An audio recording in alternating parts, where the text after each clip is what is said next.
Today we're interviewing local author Lisa Knopp. Thank you so much for being with us in this unusual form. I'm just going to ask you a couple of questions today and learn a little bit about you. Mhm. So first off, can you tell me a little bit about you and your book? Well, I'm a writer of creative nonfiction, and I have 6 published books. And then I have a 7th book that has been accepted for publication a few places, and I've turned them down. So I don't know if you want to hear about an earlier book or the new book. Or do you want me just to ramble about all of them? Or We can take either way. okay, Whatever well, you're most excited about. I'll ramble a bit, and then of course it's the new book that matters the most. But my first 5 books were all nature place-based writing. And for me, that means writing about southeastern Iowa and southeastern Nebraska. I was born and raised in Burlington, went to kindergarten in Nebraska, but then went back to Iowa. And so Burlington, my mother's hometown, Keokuk, Macomb, where I went to graduate school, Nauvoo, Illinois, which I think is just one of the coolest places on earth, and Mount Pleasant, Iowa, where I went to college. All of those are a very special type of home, that kind of home that you're raised in and you know as a first geography. And I've written so much about that. Nebraska, in Lincoln, Nebraska, I've lived most of my adult life here for a while in Omaha. So this is an adopted home, and that's also special. And I have just written so much about the nature of both places. My 6th book, Bread, is about eating disorders and disordered eating among older women. So that was a real departure. And then my current book, which I finished last summer, summer of 2019, is about a very unique friendship I had with Carrie Dean Moore, who was on death row here in Nebraska for having committed 2 murders in 1979 when he was 20. And it was just a series of odd occurrences. I came to know the man and was going to help him find a pastor because his had retired, couldn't come anymore. And in the process of helping him with this, we became pen pals and friends. I had not expected to have a friendship with somebody who had committed 2 murders and had an execution, many execution dates, but that's what happened.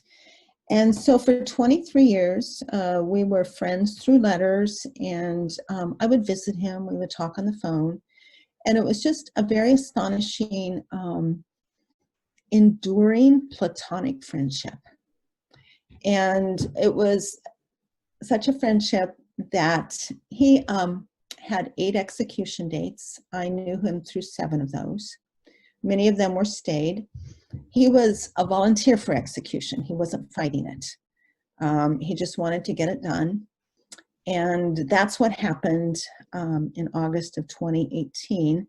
And he had asked me to witness his execution, which I remember crying a lot and saying, I can't do this. And then I said I would. And I was ready to do it. And then he told me that he was actually his niece wanted to be present and asked if I would step aside. And so she was there for his execution. But he was executed on August 14th, and I got to spend the mornings of August 11th, 12th, and 13th with him on death watch. And one of the many things we talked about is this book. We had worked on it together that summer, in fact, before his execution. In fact, I asked him to co-author it. And he said, no, I don't want to co-author the book, but I will give you anything you want.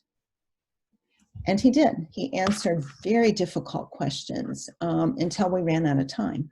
Writing the book, I realized there were many I didn't get to ask, and he wrote an epilogue for it. And so I worked on the book very hard for a year. It was finished about a year ago. and I sent it off some places. Then I decided I wanted to look at it again, so I worked with both a developmental and a line editor. The developmental editor worked on, we worked a lot on the organization of the book. Where's the best place to present this information and how, and then of course the line editor goes just line by line and looks at word choice, punctuation, anything. So I feel the book's really tight and I'm ready to send it out again. Sometimes I second guess my decision not to go with those other two presses, but in a way I think it was a wise choice. The book wasn't quite ready. So this book is really dear to my heart. It does many things. It does look at the criminal justice system, but also it's a book about friendship, and that two very different people. He was an evangelical Christian and a Republican. I'll just say it. I'm a Democrat, and I'm on the more progressive end of Christianity. That we could find so much in common in spite of these huge differences. So I like to think of this book as something that is speaking to what is going on in our country, where people are in their separate corners and won't talk to each other. And how much Carrie Dean and I both benefited from being friends with people who were so different than what we are. So those are past books. That's the one that I'm trying to get placed and care a lot about. And then I'm just writing some autobiographical essays right now. A lot of them end up being about art. And I'm finding that with, the pandemic, the election, all of this stuff, it is so nice just to look at and write about art. It's become kind of a place of solace. Yes. A little beauty right now. Right now. We all need that right now. Yes, yes. So as a librarian, I have to ask, did you utilize your library in any way while writing any of your books? Oh, yes. Yeah, the early ones, I did all my research in libraries, both the public library here in Lincoln, the public library in Burlington, and then the university library. And then as more and more stuff has gone online. Oh, and I also used historical county archives, and not just here in Burlington, but other places. But, and for a while, research librarians were my best friends.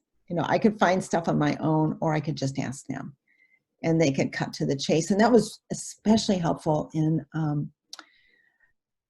historical archives.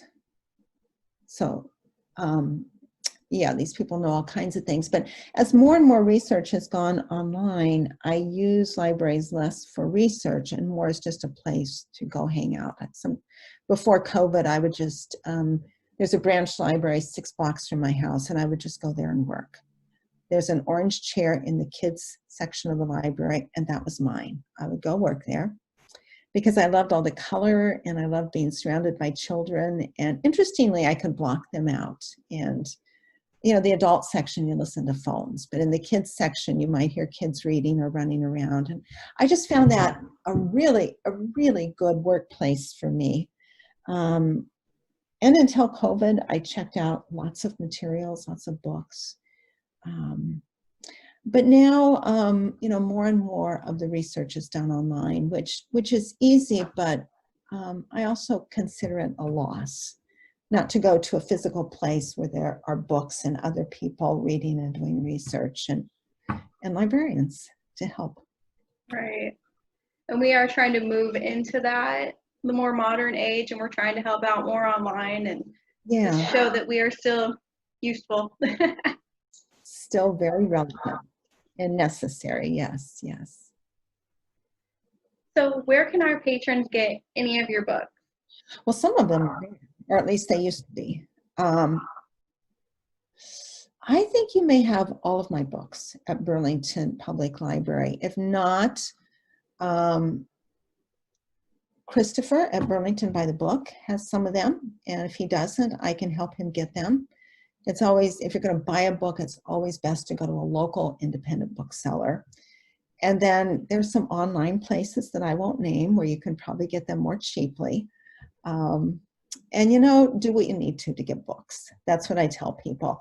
I prefer independent bookstores, but, you know, if you can pick up a book for a few bucks on Amazon and that's what your budget needs, go for it. So, and then on my website, you can buy books, but I have never in my life heard of anyone doing that. So be a first. There we go. Yeah. Yes, we love Burlington by the Book. We're so glad that we can access all these different novels down there. And then we do have several of the books here at the Burlington Public Library. Yeah. So I just want to thank you for being with us today and sharing a little bit of your work. We really appreciate it. Thank you, Stephanie, and keep up the good work at the library. Thank you.